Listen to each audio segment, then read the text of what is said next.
নমস্কাৰ, মোৰ নাম শ্ৰীমতী ৰুলিকা কোঁৱৰ। মই এটা কবিতা আবৃত্তি কৰিবলৈ ওলাইছোঁ। কবিতাটিৰ শিৰোনাম মমতাৰ চিঠি আৰু কবি হেম বৰুৱা।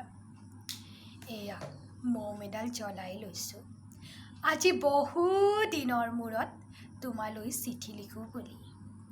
বাহিৰৰ উৰুঙা বতাহজাকে মমডাল আহি কোবাইছেহি। চাওঁ খিৰিকীখন জপাই দিওঁ। ৭ বছৰৰ আগৰ কথাবোৰ তোমাৰ বাৰু মনত আছেনে? আমি যে নতুন জীৱনটোৰ পাতনি মেলিছিলোঁ। মোৰ গাত সেই অচিনাকি নিচা বাৰুকৈ লাগিছে। সিদিনা আছিল কাতিৰ কুঁৱলীসনা এটা কোমল পুৱা, আৰু সন্ধিয়া মই তোমালোকৰ ঘৰলৈ নকৈ আহিবৰ দিনা আকাশৰ মেঘৰ মোহনাত হালধীয়া জোনটোৱে নাওখন হৈ আমাক যে ৰিঙিয়াই মাতিছিল তৰাৰ দেশলৈ। মই লোৱা কঁকালৰ ৰিহাখনলৈ তুমি বাৰু কিয় একেথৰে চাই আছিলা? মোৰ কেনে লাগিছিল জানা?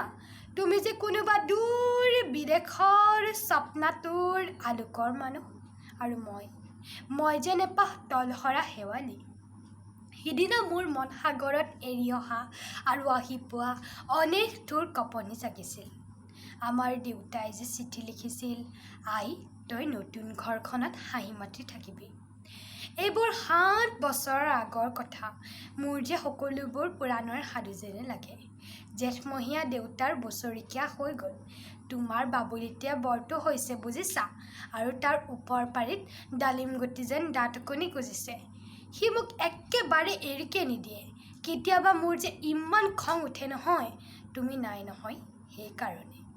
সি বাৰু মোৰ বগা সাজযোৰলৈ এনেদৰে তধা লাগি চাই থাকে কিয়? তাৰ উপজাৰে পৰা এইযোৰ কাপোৰ চিনাকি, সেইকাৰণে নহয়। তোমাৰ বাবুলিতিয়া বৰটো হৈছে বুজিছা, আৰু তাৰ ডাঙৰ হ'লে স্কুলত নাম লগাই দিওঁ। সেই স্কুলত থকা সময়খিনি মোৰ যে বুকুখন উদং হৈ থাকিব পায়। আৰু কি ক'ম, বিশেষ একো নাই। মোৰ এই শপত, তুমি যিদিনা উলটি আহিবা মোক আগতীয়াকৈ জনাবা দেই।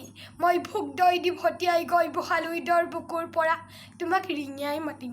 তুমি যিদিনা উলটি আহিবা মোক আগতীয়াকৈ জনাবলৈ নাপাহৰিবা দেই। মৰম ল'বা, এটি মমতা। আকৌ এইবাৰ বুজিছা, মাঘৰ বিহু জুইকুৰা বৰ ৰঙাকৈ জ্বলিল।